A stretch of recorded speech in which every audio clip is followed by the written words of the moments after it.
Bonjour, Refresh c'est une SBL bruxelloise qui a été créée en 2016 par la commune de Ixelles. L'objectif était de créer un restaurant autour de l'alimentation durable pour sensibiliser les quartiers à cette question.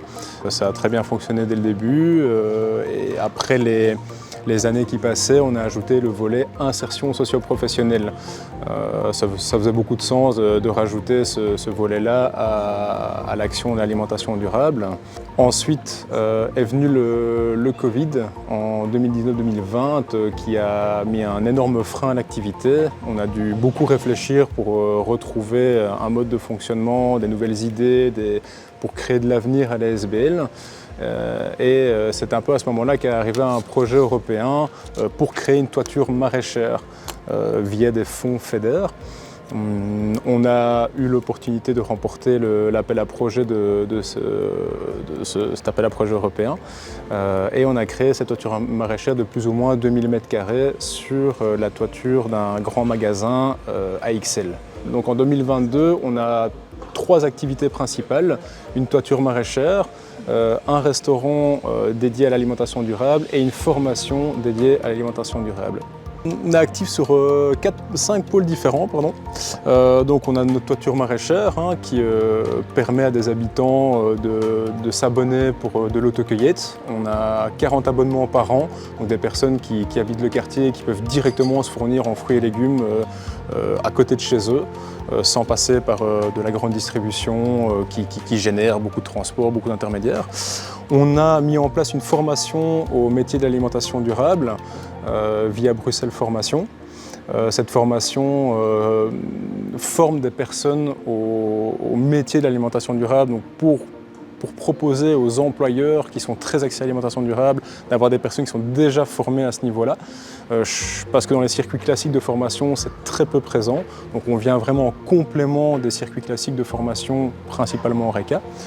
On a ouvert 2 restaurants maintenant, uniquement dédiés à l'alimentation durable, qui travaillent à 100% en produits ultra courts, en circuits ultra courts, en produits bio.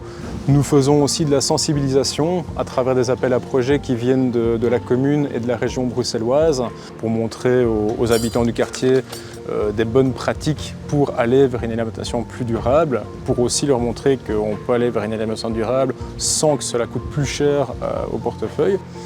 D'une manière un peu plus institutionnelle, on souhaiterait que la région bruxelloise, le gouvernement belge aussi, fédéral, continue, renforce les financements pour des SBL telles que la nôtre, car on ne peut pas tout miser sur un développement économique.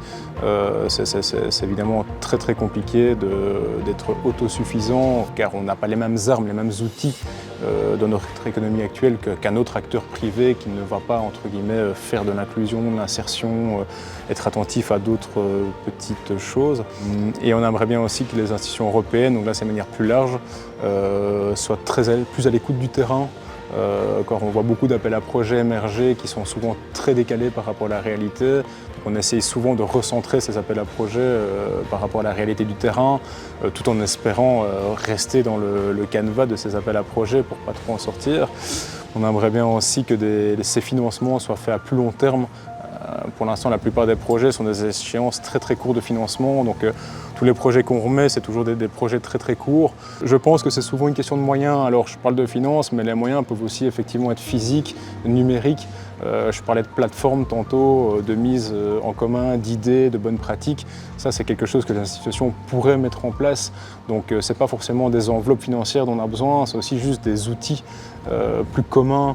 On a des institutions, des partenaires sociaux avec qui on travaille qui ont tous des manières différentes de fonctionner, alors qu'on pourrait par exemple avoir un audit général de ces partenaires sociaux pour lisser un peu le fonctionnement de tout le monde, pour que les accès à ces informations soient beaucoup plus lisibles, beaucoup plus clairs, beaucoup plus faciles d'accès, pour plus d'efficacité à long terme.